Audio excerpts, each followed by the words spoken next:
Students next है आपके पास differentiate between galvanic cell and electrolytic cell. Galvanic cell को स्टूडेंट्स डिफाइन करेंगे, इलेक्ट्रोलाइटिक सेल को डिफाइन करेंगे। बहुत बेहतर होगा अगर लॉन्ग में ये क्वेश्चन आता है तो आप क्या करेंगे कि इसके साथ डायग्राम जरूर बनाएंगे।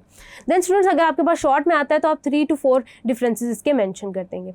सबसे पहले स्टूडेंट्स आपने डेफिनेशन लिखी, देन आप बताएंगे कि 2 half cells are placed in different containers. फिर स्टूडेंट्स आप इसमें ये बताएंगे कि आप गैल्वेनिक सेल के अंदर 2 डिफरेंट कंटेनर्स के अंदर इलेक्ट्रोलाइट प्लेस करते हैं और उसको सॉल्ट ब्लीच के थ्रू कनेक्ट करते हैं, जबकि इलेक्ट्रोलाइटिक सेल में आपके पास सेम सोल्यूशन में आपने रखा होता है मोल्टन इलेक्ट्रोलाइट के अंदर। उसके अलावा स्टूडेंट्स आपके पास in this cell anode negative होती है और कैथोड आपके पास पॉजिटिव होती है। एनोड पे ऑक्सीडेशन और एनोड पे रिडक्शन होती है। स्टूडेंट्स इलेक्ट्रोलाइटिक सेल की केस में भी यही चीज़ है, लेकिन होता ये है कि एनोड यहाँ पे इलेक्ट्रोलाइटिक सेल की केस में एनोड आपके पास पॉजिटिव होती है जबकि कैथोड आपके पास नेगेटिव होती है। उसके अलावा स्टूडेंट्स ये आपने बेसिक डिफरेंस याद रखना है in the case of galvanic and electrolytic cell. Then students आप इसके अंदर ये प्रॉपर एक लिखेंगे, सॉल्ट ब्रिज का आपने लिख दिया एक। तो फिर आप ये बताएंगे कि आपके पास species getting oxide supply the electrons, आपके पास जो स्पीशी ऑक्साइड जिसकी ऑक्सीडेशन हो रही होती है वो इलेक्ट्रॉन्स आपको प्रोवाइड कर रही होती है। इलेक्ट्रोलाइटिक सेल में स्टूडेंट्स ये हो रहा होता है कि एक्सटर्नल बैटरी, क्योंकि आपकी इलेक्ट्रिकल एनर्जी केमिकल रिएक्शन को ड्राइव कर रही होती है,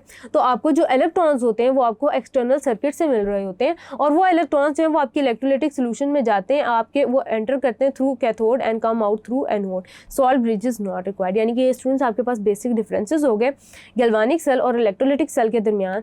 देन स्टूडेंट्स हम डिफरेंशिएट करेंगे between oxidation half reaction and reduction half reaction. तो स्टूडेंट्स आपके पास ऑक्सीडेशन हाफ रिएक्शन के अंदर आपके पास जो इलेक्ट्रॉन्स हैं वो प्रोडक्ट के तौर पे बन रहे होते हैं, यानी कि आपके पास ऑक्सीडेशन हो रही होती है, अपेरेंट चार्ज चेंज हो रहा होता है मेटल के ऊपर और आपको एनोड इलेक्ट्रॉन्स प्रोवाइड कर रहा होता है।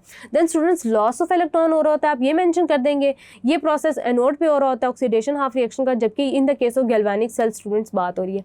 देन रिडक्शन हाफ रिएक्शन की टर्म आप ये भी गैल्वेनिक सेल के लिए यूज करते हैं। आप बताते हैं कि इलेक्ट्रॉन्स रिएक्टेंट के तौर पे यहाँ बिहेव करते हैं, यानी कि ये मेटल को डिपॉजिट होने में हेल्प आउट कराते हैं।